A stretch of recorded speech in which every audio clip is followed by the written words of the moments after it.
Hello student, তোমরা কেমন আছো? আশা করি তোমরা সকলেই ভালো আছো। প্রতাপ একাডেমি কোচিং পরিবারে তোমাদেরকে সকলকেই স্বাগত জানাই। তোমরা যারা ক্যালকাটা ইউনিভার্সিটির আন্ডারে অল অ্যাফিলিয়েটেড কলেজগুলির মধ্যে 6 সেমিস্টারে ইতিহাস অনার্স সাবজেক্টটি নিয়ে পড়াশোনা করছো, তোমাদের জন্য আজকের আমি নিয়ে চলে এসেছি ইতিহাস অনার্সের ডিএসসি বি3 পেপারে গুরুত্বপূর্ণ 5 মার্কসের কোশ্চেনগুলি। এই কোশ্চেনগুলি তোমরা এখন থেকে ভালো করে রেডি করে নাও। অবশ্যই তোমরা এখান থেকে 100% 3টি 5 মার্কসের কোশ্চেন এক্সামে কমন পেয়ে যাবে। চলো বেশি দেরি করবো না, আজকের আমরা দেখে নেব ইতিহাস অনার্সের ডিএসসি বি3 পেপারে গুরুত্বপূর্ণ 5 মার্কসের কয়েকটি কোশ্চেন, যে কোশ্চেনগুলি করলে অবশ্যই তোমরা এখান থেকে 100% কোশ্চেন এক্সামে কমন পেয়ে যাবে। চলো কোশ্চেনগুলি আমরা দেখে নিই। ফার্স্ট কোশ্চেন কি রয়েছে তোমরা দেখে নাও। প্রাক পুনঃস্থাপন জাপানে সামুরাই শ্রেণীর ভূমিকা কী ছিল? মেইজি জাপানে ধনতন্ত্রের বিকাশে জাইবাৎসুর ভূমিকার মূল্যায়ন করো। জাপানের ইতিহাসে 1853 খ্রিস্টাব্দ বা কমোডোর পেরির অভিযানের তাৎপর্য ব্যাখ্যা করো। এই যে তিনটি কোশ্চেন আমি বললাম, সামুরাই, জাইবাৎসু আর কমোডোর পেরি বা 1853 খ্রিস্টাব্দের তাৎপর্য, এই তিনটি কোশ্চেন অত্যন্ত গুরুত্বপূর্ণ। এই তিনটি কোশ্চেনের মধ্যে তোমরা যে কোনো 1 থেকে 2টি কোশ্চেন এখান থেকে তোমরা 100% এক্সামে কমন পেয়ে যাবে। পরবর্তী কোশ্চেন কি রয়েছে তোমরা দেখে নাও। 1858 খ্রিস্টাব্দে স্বাক্ষরিত হ্যারিস চুক্তির শর্তগুলি লেখো। জাপানে পার্ল হারবার আক্রমণের ওপর টিকা লেখো।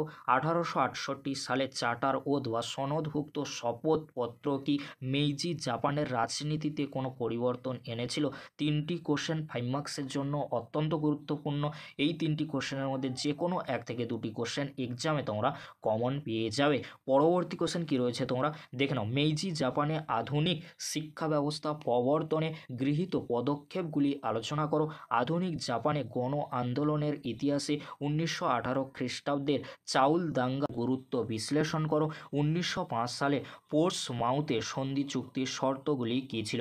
এই যে তিনটি কোশ্চেন বললাম, আধুনিক শিক্ষা ব্যবস্থা, 1918 খ্রিস্টাব্দের চাউল দাঙ্গা আর 1905 সালে পোর্টসমাউথের সন্ধি চুক্তি, এই তিনটি কোশ্চেনের মধ্যে যে কোনো একটি কোশ্চেন তোমরা এক্সামে কমন পেয়ে যাবে। এবারে তোমরা দেখে নাও ডিএসসি বি3 পেপারের জন্য কিছু সাপোর্টিং কোশ্চেন, কিছু এক্সট্রা কোশ্চেন, যদি তোমরা পারো বছরের প্রথম থেকে এই কোশ্চেনগুলি রেডি করে রাখতে পারো। প্রথমে তোমরা দেখে নাও সাপোর্টিং কোশ্চেন, দুটি সাপোর্টিং কোশ্চেন আমি রেখেছি। প্রাক পুনঃস্থাপন পর্বে জাপানে কৃষক বিদ্রোহ সম্পর্কে লেখো।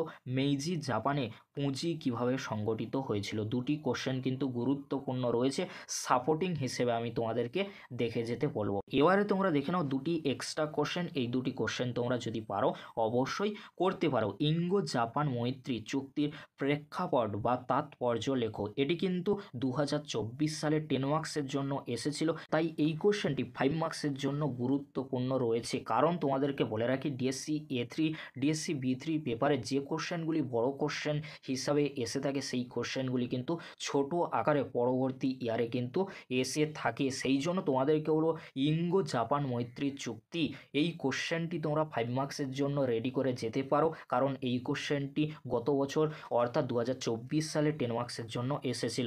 পরবর্তী যে কোশ্চেনটি রয়েছে, ওয়াশিংটন সম্মেলনের পটভূমি লেখো। কোশ্চেনটি 20 মার্কসের জন্য এসেছিল, কোশ্চেনটি 5 মার্কসের জন্য গুরুত্বপূর্ণ রয়েছে। অবশ্যই তোমরা এই কোশ্চেনটি রেডি করে যেতে পারো, কারণ এই কোশ্চেনটি গত বছর অর্থাৎ 2024 সালে 20 মার্কসের জন্য এসেছিল। এই ছিল আজকের আলোচনা। যদি ভিডিওটি হেল্পফুল হয়ে থাকে অবশ্যই ফ্রেন্ডদের কাছে বেশি বেশি করে শেয়ার করে দিও। আজকের এতটুকু, পরবর্তীতে দেখা হচ্ছে নেক্সট কোনো একটি ভিডিওতে। ভিডিওটি দেখার জন্য তোমাদেরকে অসংখ্য ধন্যবাদ।